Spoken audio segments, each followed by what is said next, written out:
made interchanges with the players. Look at this. Look how he's attacking. This is Man United now.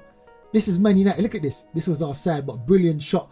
This is Man United. This guy is playing with no fear, with so much confidence and arrogance against one of the biggest clubs in the world. There's no fear in him, and I love this about Nwaneri.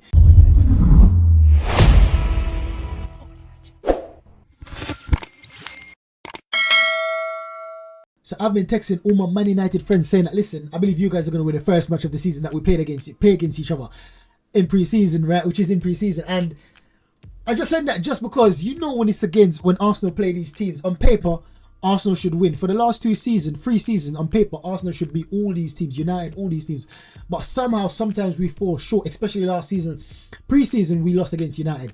So I make sure I send around the normal text that, listen, you guys are going to win the pre-season, but don't worry. In the season, when it comes down to home and away, we're going to smash you guys. We're going to beat you guys. And then I've been proven wrong. So it's the first thing I realized is that we're starting to beat teams on paper now. It's not just on the pitch, the style of play. On paper, teams are starting to turn up, because I see Man United, they started off good. They started to play. I see some rhythm. I see some good things they tried to do. However, Arsenal came into the game and suffocated them.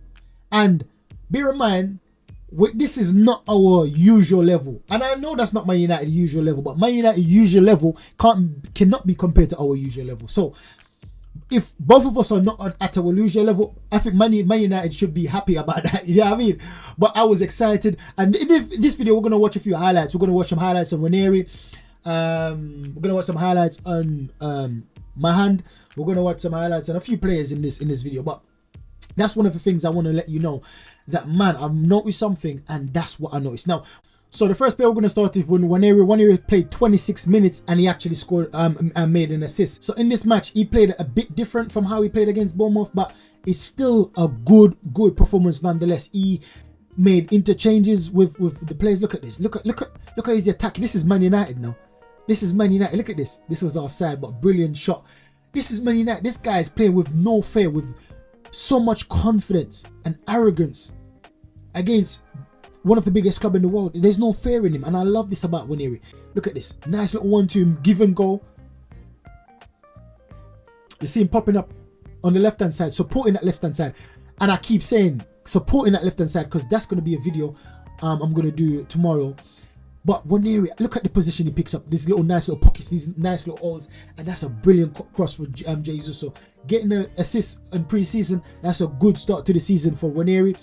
And also Skelly got an assist as well. The second goal that we scored is Martinelli's goal is Skelly's assist. So both graduates got an assist in this match. Look at this, the confidence, the assurance, the sheer ego to do that on the edge of his box is brilliant. I love that from Nwaneri.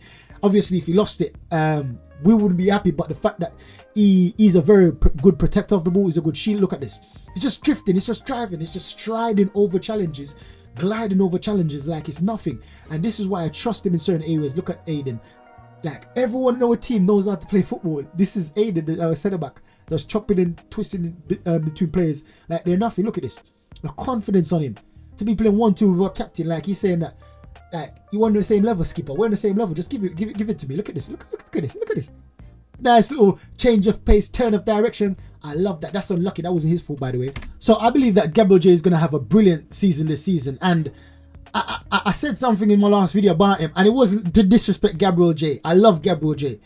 It's not a disrespectful thing to him. It's just that he's a different type of striker than what we actually need. He's a striker that we want, but we actually need a goal-scoring striker. Look at this. Look at this. Look at the movement. Look at the play. Look at the drop of shoulder, the change of direction, the change of pace. So Gabriel J, I love the way he was there right there, because that's Eddie Nketiah type of goal. Gabriel J is not normally in that position, so I love the fact that he's starting to change up the way he plays in terms of being that fox in the box, getting to the end of them goals. But I love the way Gabriel J plays, man. We need a player like this. He's just pure quality. He does everything. Now, if we stop judging him like a centre forward, like a striker, then I believe that everyone will appreciate his qualities. But sometimes we judge him as a goal-scoring striker, and he's not a goal-scoring striker. Sometimes you have different type of strikers. You have goal-scorers strikers. You have a link-up play striker. You have a striker that drops in and falls nine striker. You have different types. of strikers, and I believe that Gabriel Jesus is just a technical striker. He's not a goal scorer. So if we stop judging him like this, then I believe that all of us will appreciate the quality. Look at this guy. Look at him. Just look at him. Look at the pace. Look at it. Look at him. Now, things like that is the problem. He over dribbles it. If that was a goal scoring striker, he wouldn't have wait to get into the box. He would have had a shot on his left peg already, cut into the far post. So that's the difference between Gabriel Jesus. But don't get me wrong, I still love Gabriel Jesus. We still need him in our team, because for different opposition, you need a different style of play to unlock different defenses. So it's good to have different keys to the lock. So when you against a defensive line that needs the Gabriel Jesus type of lock, you've got him on the bench. If you're up against a team that needs a goal scoring type of key, then you've got that key for that lock. So I believe that every player that we've got, they're important to us right now. Apart from obviously the obvious Nketiah, Smith Rowe, Reece Nelson, these players, they've always been fringe players. Smith Rowe was at one point first team, but since the injury is declined. But Reece Nelson, every season this guy comes back on fire.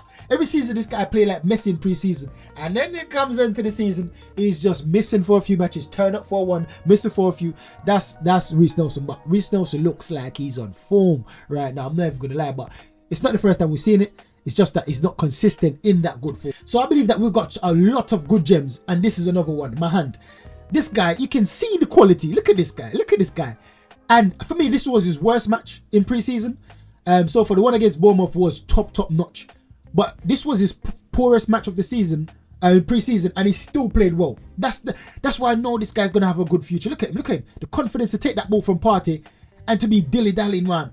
So when I said that this is his worst match in preseason, I'm not saying that he had a bad match. It's just that he set certain levels for himself, and I believe that he's gonna always be judged by the first level he set, and that's the personal problem for me, because he's been so good in preseason that if he drops underneath that, then it's gonna look like he's not been that good. But look at these touches, look at these movements. This guy's playing 1-2 with Odegaard. This is and Trossard. This is not a easy thing to do. These guys are so technically good and technically experienced. And for him to be playing 1-2s, and another thing I love about him, he tracks back. He's a flary player, but he knows how to track back. He knows how to get his foot stuck in. He loves it. Look at this header. Jumping for head. That's Scott McTominay. He's trying to beat Scott McTominay at a header. You see, I love it, man. My hand is a one for the future. So we've got Mahan, we've got Nwaneri, we've got Skelly, we've got Josh Nichols, we've got a lot of players coming through. That's why I'm saying that I trust Arteta's decision not to give Chido a certain contract or certain promises to sign contract. I trust Arteta, because the type of players that he wants, he's going to keep. And I'm happy with him because he's the manager. He knows more than me. He sees them on the pitch. He knows what he wants for his squad. Who knows? He probably have someone lined up like Chido already. A quality like Chido, a young player like Chido lined up to get ready for the youth squad. I don't know. But what I'm saying is that I trust Edu, Mikel Arteta and Mertesacker when it comes down to the youth squad. They haven't put a foot wrong already. I know, I see a comment in the comment box below from my last video that someone said that, listen, I'm sick and tired of hearing all these young players and they're always leaving, we'll never get the best out of them, and I understand that sentiment. However, I believe that it's a bit unfair to be judging the current regime based off the previous regime. I understand that we as fans were scarred based off the previous regime, but Arteta, Edu, Mertesacker, this is a new regime. We haven't seen them done anything of note when it comes down to the academy. If you want to talk about Saka came through before Arteta. Arteta established him to a certain level, but he came through before Arteta. Smith Rowe came through. So Arteta hasn't had a player from the academy come through in his tenure. That hasn't happened. You can call Nwaneri the first one, but Nwaneri was already developed before he got there. So Nwaneri is like, and Skelly, these guys are like the first crop of youths coming through since he's been there. And what a crop it is. It's one of the best crop I've seen since I've been supporting Arsenal. We know about the Wilshere. We know about these kind of, well, to be fair, apart from these guys we've got now, for me, Wilshere was the next best thing in terms of players that we've produced from ALN.